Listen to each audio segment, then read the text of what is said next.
오늘 저는 창세기 22장 7절 이하의 말씀을 가지고 아브라함의 믿음이라는 제목으로 함께 말씀을 나누기 원합니다. 단 하나뿐인 인생길을 살아가는 동안 가장 중요한 것은 신앙을 갖고 살아가는 것입니다. 신앙이 없이 살아가는 사람은 그 삶이 죄와 절망과 파멸의 길이요, 예수 믿고 신앙을 갖고 사는 사람들은 그 삶이 영생과 축복과 기적의 길인 줄로 믿습니다. 우리들이 예수 믿고 하나님의 자녀가 되고 하는 것은 얼마나 큰 축복인지 모릅니다. 예수를 믿음으로 출발해서 믿음으로 그 신앙의 성장이 있고 믿음을 통해서 위대한 역사를 이루는 것입니다. 근데 믿음이라고 하는 것은 말이 아니라 결단이고 행동입니다. 예수를 잘 믿는다 하면서도 예배도 잘 드리지 않고 기도도 하지 아니하고 자기 성질만 부리고 있으면 그 예수를 잘 믿는 것이 아닙니다. 믿음이 없는 생활을 하는 것입니다. 믿음은 보여지는 믿음이 되어야 합니다. 아브라함은 보여지는 믿음을 통해서 위대한 하나님의 사람이 되었습니다. 그것은 100세 때 낳은 아들을 하나님께 번제로 바치라는 하나님 말씀에 순종했기 때문인 것입니다. 먼저 아브라함의 믿음에 대해서 생각해 보기 원합니다. 창세기 22장 5절입니다. 이 아브라함이 종들에게 이르되 너희는 나귀와 함께 여기서 기다리라. 내가 아이와 함께 저기 가서 예배하고 우리가 너에게로 돌아오리라 하고, 모리아 산에 도착해서 산을 오르기 전에 종들에게 말합니다. 너희는 여기서 기다리라. 우리가 너에게로 돌아오리라. 여기 보니까 아브라함이 믿음의 선언을 합니다. 지금 분명히 이삭을 가서 번제로 드리면 이삭의 죽을 터인데 우리가 돌아오리라. 이것이 아브라함의 믿음입니다. 100세 때 주셨으니 이삭을 거둬 가셔도 다시 생명을 부어주셔서 살아나게 해줄 것을 아브라함은 믿었습니다. 로마서 4장 17절 18절을 말씀합니다. 기록된 바 내가 너를 많은 민족의 조상으로 세웠다 하중과 같으니 그가 믿은 바 하나님은 죽은 자를 살리시며 없는 것을 있는 것으로 부르시는 이시니라. 아브라함이 바랄 수 없는 중에 바라고 믿었으니 이는 내 후손이 이같으리라 하신 말씀대로 많은 민족의 조상이 되게 하려 하심이라. 100세 때 낳은 독자를 하나님께 드리기로 한 그 믿음은 바랄 수 없는 중에 바라고 믿는 믿음인 것입니다. 흔들리지 않는 믿음, 견고한 믿음, 하나님이 도로 가져가셔도 다시 주실 것을 믿는 그 믿음을 하나님이 보시고 그를 믿음의 조상으로 세워주신 것입니다. 그런데 3일길을 와서 이제 산을 올라가는데 가장 마음 아픈 질문을 아들 이삭이 합니다. 그렇지 않아도 이 이삭을 죽여서 하나님께 번제로 드려야 되는 그 마음의 슬픔과 고통이 말로 다 표현할 수 없는데 이삭이 묻습니다. 창세기 22장 7절에 이삭이 그 아버지 아브라함에게 말하 이르되 내 아버지여 하니 그가 이르되 내 아들아 내가 여기 있노라. 이삭이 이르되 불과 나무는 있거니와 번제할 어린 양은 어디 있나이까. 이삭이 궁금했습니다. 떠날 때부터 왜 번제를 드릴 양을 아버지가 가져가지 않으실까. 그리고 이제 번제에 쓸 나무 갖고 불을 갖고 올라가는데 왜 정작 드릴 번제 제물이 없는가. 혹시 내가 번제 제물로 드려지는 것이 아닌가, 아마 그런 생각이 들었을지도 모릅니다. 그래서 아버지에게 묻습니다. 아버지, 여기 나무하고 불이 있는데 번제 드릴 어린 양은 어디 있습니까? 그때 아브라함이 믿음의 대답을 합니다. 아브라함이 이르되 내 아들아 번제할 어린 양은 하나님이 자기를 위하여 친히 준비하시라 하고, 아브라함은 그 아들의 말에 머뭇거리지 않았습니다. 그 아들의 질문은 정말 자기에게 큰 충격적인 질문이었을 것입니다. 아버지, 바칠 제물이 어디 있습니까? 바로 내가 바칠 제물이다. 그렇게 답을 할 수밖에 없는 상황 속에서 아브라함은 말합니다. 하나님이 준비하실 것이다. 하나님이 준비하실 것이다. 할렐루야. 여러분, 믿음을 보이시기 바랍니다. 하나님이 준비해 주실 것입니다. 우리가 믿음을 보이지 않기 때문에 실수하고 넘어지고 상처받고 좌절하고 무너지는 것입니다. 믿음을 보여야 되는 것입니다. 하나님의 기쁘시게 하는 믿음을 보이는 여러분 모두가 되기를 주님의 이름으로 축원합니다. 히브리서 11장 17절로 19절은 설명합니다. 아브라함은 시험을 받을 때 믿음으로 이삭을 드렸으니 그는 약속을 받은 자로 돼 그 외아들을 드렸느니라. 그에게 이미 말씀하시기를 내 자손이라 칭할 자는 이삭으로 말미암으리라 하셨으니 그가 하나님이 능히 이삭을 죽은 자 가운데서 다시 살리실 줄로 생각한지라. 비유건대 그를 죽은 자 가운데서 도로 받은 것이니라. 기적적으로 100세에 이 아들을 낳게 되었는데 이 아들을 데려가셔도 다시 주실 것을 믿었습니다. 아브라함은 위대한 믿음의 사람이었습니다. 그는 믿음의 사람이요, 긍정의 사람이요, 하나님의 사람이었습니다. 그 기간이 25년이 걸려서 75세에 그가 약속받은 것을 이루었는데 다시 또 한 20여 년이 지나서 다시 한번 또 하나님이 그를 시험하신 것입니다. 여기 아브라함의 결단의 모습이 나옵니다. 창세기 20장 10절 보니까 손을 내밀어 칼을 잡고 그 아들을 잡으려 하니 산에 올라가서 아들아, 하나님이 널 바치라 그랬다. 너는 하나님을 믿고 나를 믿느냐? 이삭이 그 아버지의 눈빛을 보고 말하시는 음성을 듣고 그 앞에 순종했습니다. 예, 이삭이 믿음이 없으면 아버지 정신 나가셨어요. 밀치고 뛰어내려가서도 될 만한 나이입니다. 성경학자들이 보기를 이때 이미 이삭은 20살이 넘은 나이로 봅니다. 그러면 아브라함은 120세가 넘었고 이삭은 20세밖에 안 됐으니까 아버지를 밀쳐내고 왜 이러세요? 한마디만 하고 밀쳐내도 그 이삭을 드릴 수가 없을 것입니다. 그러나 이삭은 순종했습니다. 칼을 들어서 묶어서 잡으려고 할 때 하나님이 그를 막으신 것입니다. 행함이 없는 믿음은 죽은 믿음인 것입니다. 야고보서 2장 20절로 말씀합니다. 영혼 없는 몸이 죽은 것 같이 행함이 없는 믿음은 죽은 것이니라. 마음에 믿었으면 믿음으로 행하시기 바랍니다. 그때 기적이 일어나는 것입니다. 칼을 들어 그가 아들을 죽이려고 하자 하나님의 사자가 다급하게 그를 막았습니다. 22장 12절에 사자가 이르시되 그 아이에게 내 손을 대지 말라. 그에게 아무 일도 하지 말라. 내가 내 아들 내 독자까지도 내게 아끼지 아니하였으니 내가 이제야 내가 하나님을 경외하는 줄을 아노라. 하나님께서 아브라함의 믿음을 이제야 인정하시고 그를 믿음의 조상으로 세워주신 것입니다. 여러분, 우리의 믿음은 불완전한 믿음이요 미완성의 믿음입니다. 늘 믿음이 자라고 또 자라고 또 자라야 되는 것입니다. 예수를 처음 믿었을 때 초보적인 믿음에서 우리가 10년 지나고 20년 지나고 30년 지나고 40년 지나고 믿음이 자라고 또 자라고 또 자라서 성숙한 믿음이 될 때 하나님께서 우리를 통하여 위대한 역사를 이루시는 것입니다. 여러분, 그것은 무엇이냐면 우리 인생이 계속 미완성에서 완성을 향해 나간다는 것을 의미합니다. 믿음은 날마다 성숙되어져야 합니다. 초보적인 신앙에서 성숙한 신앙으로 변화되어야 되는 것입니다. 하나님께서 이제야 인정하실 때까지 얼마나 많은 시간이 걸렸습니까? 25년 동안 깨어지고 또 깨어지고 또 깨어져서 100세가 돼서 아들을 주신 다음 다시 또 20여 년 동안 또 그가 연단받고 연단받아서 무려 45년 한 50년이 지나고 난 다음에야 하나님께서 인정하신 이제야 너의 믿음을 내가 인정하겠다. 우리도 이와 같이 하나님께로부터 너의 신앙과 충성을 이제야 알았노라 인정받는 우리 모두의 되기를 주님으로 축원합니다. 하나님께 인정받는 믿음의 사람들이 되기를 바랍니다. 신약성경을 보면 예수님 공생의 사역을 할 때 로마 백부장이 자기 하인이 병들었을 때 예수님께 나와서 말씀만 해 주시옵소서. 제 부하들도 말 한마디면 다 순종하는데 당신은 하나님의 사람이고 하나님의 아들이니 말씀 한마디만 하시면 우리 하인이 낫겠나이다. 그때 내 믿음대로 되리라. 백부장의 믿음으로 그 말씀을 받고 나갈 때 그 순간 하인이 고침받아 건강하게 된 것입니다. 이 백부장의 믿음을 보고 예수님이 감동을 받고 이와 같이 말씀하셨습니다. 이스라엘 중 아무에게서도 이만한 믿음을 만나보지 못하였노라. 여러분, 이 같은 믿음의 사람들이 되길 바랍니다. 주님을 감동시키는 믿음의 사람들이 되길 바랍니다.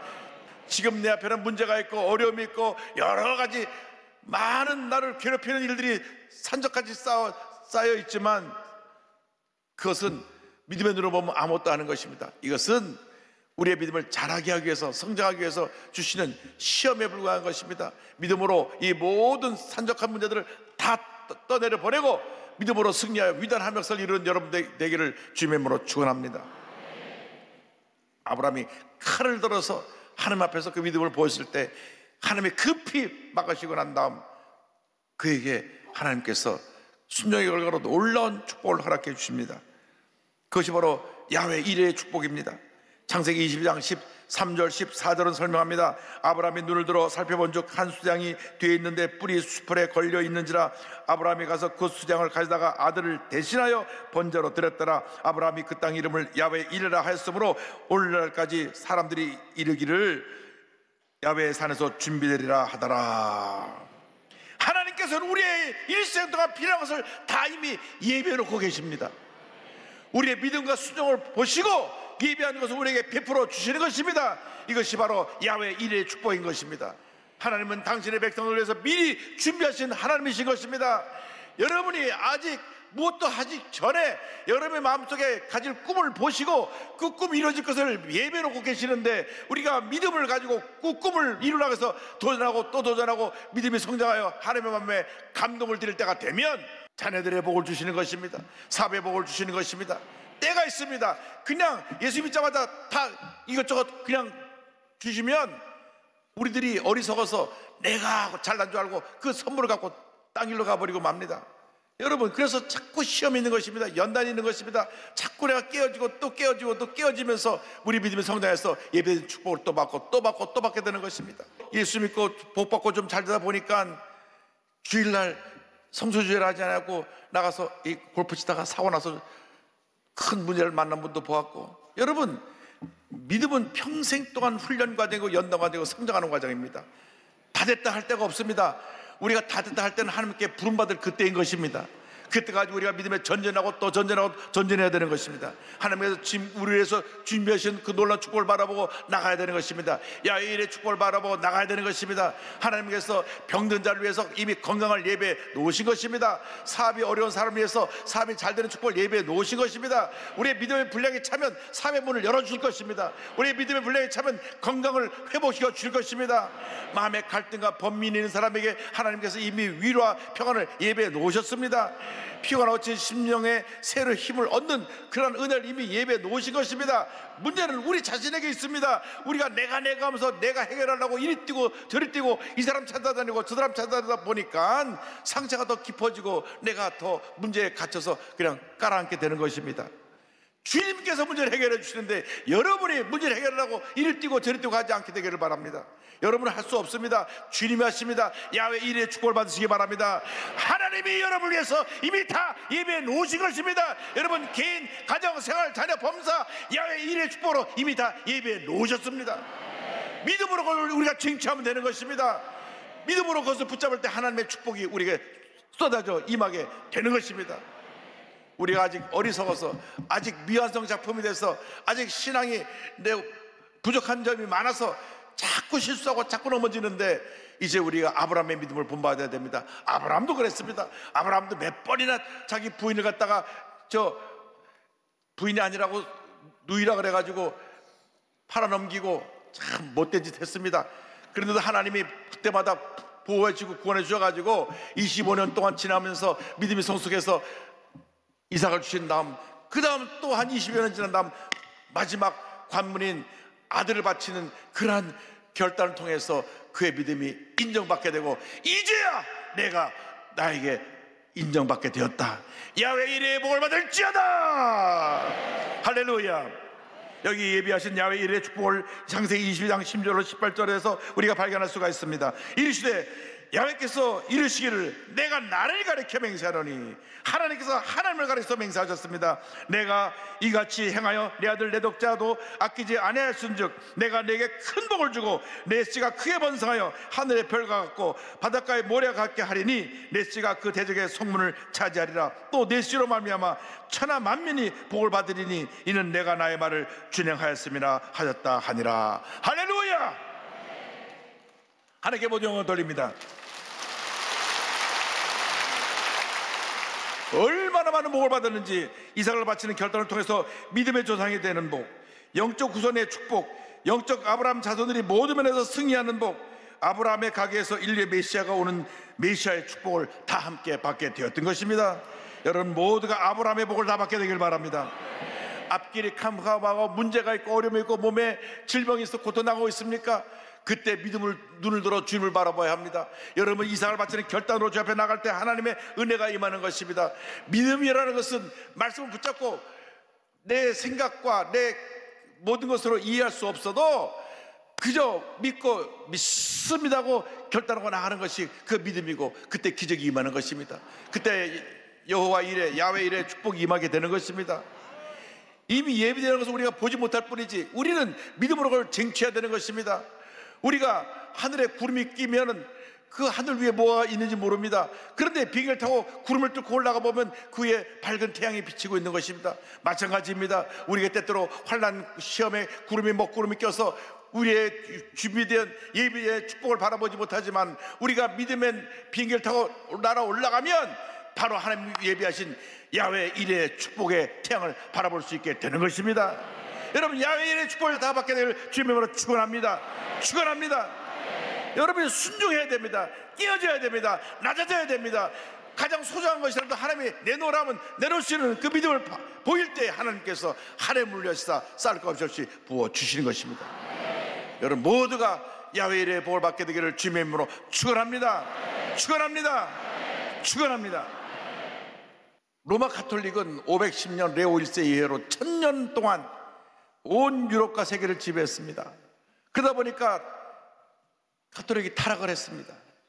기본적인 진리를 많이 왜곡시키고, 그래서 오직 의를 믿음으로 말미암아 살리라 한 그 하나님의 말씀을 희석해서 믿음 플러스 행위가 같이 뒤따라야 된다고 하는 그런 논리를 세웠습니다.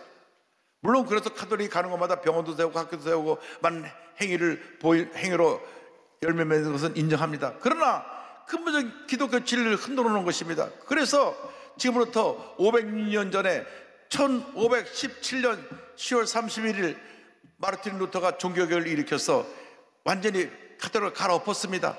그래서 생겨난 것이 바로 개신교입니다.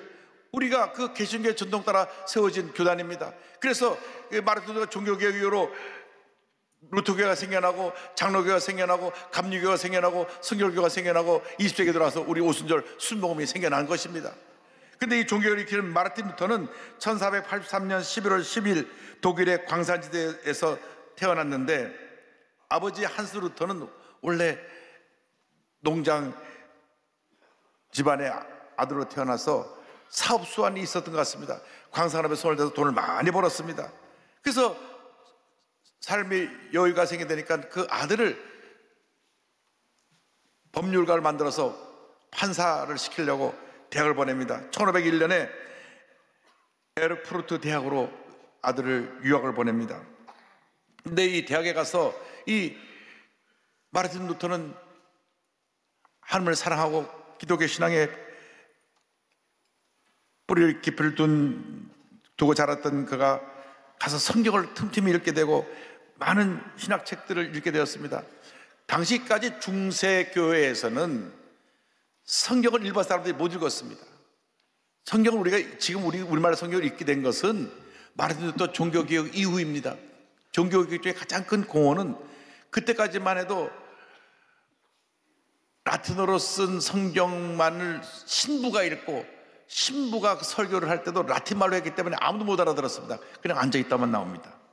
그래서 가톨릭은 예식적인 종교였습니다. 늘 거기서 매 모일 때마다 성찬을 하면서 신부가 라틴말로 그 설교를 하고 그랬는데, 마르틴 루터가 그 대학에서 공부를 하면서 성경의 여러 가지 해석하는 책들을 보고 큰 은혜를 받았습니다. 그래서 나는 법률 공부가 맞지 않고 나는 주의 종이 되어야 되겠다. 그래서 아버지에게 와서, 아버지, 저 법률 공부하지 않고 신학을 공부해서 수도사가 되겠습니다. 아버지가 노발대발합니다. 내가 너를 그럴 줄 알고 유학 보내냐고. 아버지의 꾸지람을 듣고 그냥 돌아와서 낙심하고 이제 다시 법률 공부를 하려고 친구와 같이 어느 날 들판을 가는데 비가 막 쏟아졌습니다. 비가 쏟아지니까 그 비를 피하려고 옆에 있는 친구가 자기보다 한 걸음 앞서 큰 나무 밑으로 뛰어 들어갔는데, 그 순간 벼락이 내려가고 자기 보는 눈 앞에서 친구가 즉사했어요. 거기서 마르틴 루터가 무릎을 꿇고 하나님, 제가 하나님 앞에 서원해서 이제는 죄종이 되겠습니다. 그래가지고 1507년에 사제서품을 받고 그가 그 대학에서 박사학위를 받은 다음 비텐베르 그 대학의 성사 교수가 됐습니다. 여기서 시편, 로마서, 갈라디아서를 강의하는 동안에 성도들에게 필요한 것이 믿음이지 어떤 이런 고행을 통해서 그것이 하나님의 축복을 받는 것이 아니라는 걸 깨닫게 되었습니다. 내 개인의 힘으로 의를 얻는 것이 아니라 예수님의 십자가 보혈의 능력으로 구원받고 하나님 앞에서 의롭게 된다는 것을 그가 깨달았습니다. 그런데 당시 여러분 로마에 가보시면 분은 아시겠지만 로마 성 베드로 대성당이 있습니다. 어마어마한 대성당이 있는데 이 대성당을 이제 증축하고 완공을 하기 위해서 많은 돈이 필요한데 로마 교황 10세가 이 성 베드로 성당을 완공하기 위해서 많이 돈이 필요하니까 테젤이라고 하는, 그때 저것이 지어진 것인데 테젤이라고 하는 수도승을 통해서 너가 나가서 모금을 좀 해와라. 로마 카톨릭의 반기를 들었습니다. 당시 로마 교황은 얼마나 막강한 권력을 갖고 있는지 나라의 왕도 마음대로 바꿨어요. 로마 교황하고 부딪히면 그 나라 왕을 바꾸도록 하는 큰 막강한 권력을 갖고 있었는데 그가 1517년 10월 31일 비텐베르크 교회 정문에 95개조의 항목을 써서 탁 붙였습니다. 지금 면죄부 팔고 이런 것들이 잘못된 것이다. 돈으로 믿음을 살 수 있는 것이 아니다. 오직 의인은 믿음으로 말미암아 산다는 조목을 좀 써서 95개조 항목 중에 14가지 이상이 이 면죄부 팔고 돈으로 믿음의 행위를 사는 것에 대해서 낱낱이 비판합니다. 그래서 카톨릭이 발칵 뒤집히면서 종교개혁이 일어나가지고 이를 계기로 해서 유럽 각 지역에 이 종교개혁이 일어나는데 지금 장로교가 그 바로 뒤를 따라서 프랑스에서 깔뱅이, 프랑스 말로 깔뱅이, 칼빈이라고 그러죠. 칼빈이 장로교 개혁을 일으키고 또 이 스위스에서 세빙글리가 또 종교개혁을 일으켜서 성경으로 돌아가자. 오직 믿음으로 말미암아 살리라. 이래가지고 온 유럽이 변화가 되었습니다. 그래서 루터가 우리는 모두 하나님 앞에 동등하게 하나님의 일꾼으로 부름받았다. 그래서 종교개혁은 사람의 의식을 평등화하고 사람이 열심히 나가서 일을 해서 우리 이 땅의 번영을 이룰 수 있다. 그래서 자본주의 기초를 만들어 놓은 것이 칼빈의 신학이고 또 참된 민주주의를 가진 것이 바로 이 종교개혁의 열매입니다. 이러한 영향을 미쳐서 온 유럽이 변화가 되니까 왕도 마음에 안 들면 바꾸는 이 로마 교황의 권세로 이 루터를 파면하고 저 사람은 완전히 사회에서 매장시켜라. 그래서 본인이 죽음의 위험을 처하게 되니까 2년 동안 성에 숨어서 지내게 됩니다. 그가 그렇게 믿음으로 전해 나가는 것이 이제는 본인이 목숨이 들어오니까 이제 모든 걸 포기하고 이제 모든 거 다 끝났어 하고 지쳐서 누워 있었습니다. 어느 날 초췌한 모습으로 집에 들어갔는데 부인이 상복을 입고 있어요. 그래서 물었습니다. 아니 누가 죽었어? 물으니까 아내가 대답을 합니다. 예수님이 죽었습니다. 충격을 받고 그게 무슨 소리냐고. 그러니까 아내가 말하기를 그렇지 않고서 어떻게 당신이 좌절할 수가 있나요? 예수님이 살아계신다면 당신이 이렇게 좌절하고 절망할 이유가 있겠습니까? 전 부인이 믿음이 더 좋았던 것 같아요. 그 말 듣고 본인이 정신 차려하고 다시 일어나서 종교개혁을 완성을 하고 라틴 말로 되어 있던 성경을 독일말로 번역을 해서 출판해서 보고받았는데 그 독일말 성경이 오늘 독일어의 표준말이 됐고 독일말 성경이 번역된 것을 계기로 해서 각 나라 말로 성경이 다 번역이 돼서 우리나라도 이 성경이 만주에서 로스 선교사에 의해서 일본에서 이수정 선교사에서 번역돼서 우리 손에 들리게 되었습니다. 할렐루야!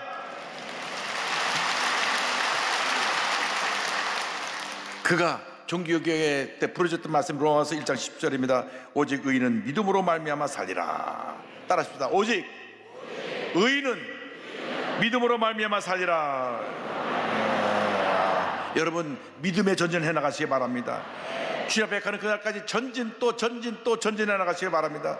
절대로 멈춰서지 마십시오. 믿음의 전전에서 어제보다 오늘이 낫고 오늘보다 내일이 더 나은 그런 복받은 인생을 살기 바랍니다. 믿음이 더 자라고 또 자라고 또 자라고 또 자라서 위대한 믿음의 사람들, 야훼 일의 축복을 받는 하나님의 사람들이 다 되시기를 주님으로 축원합니다. 축원합니다. 축원합니다.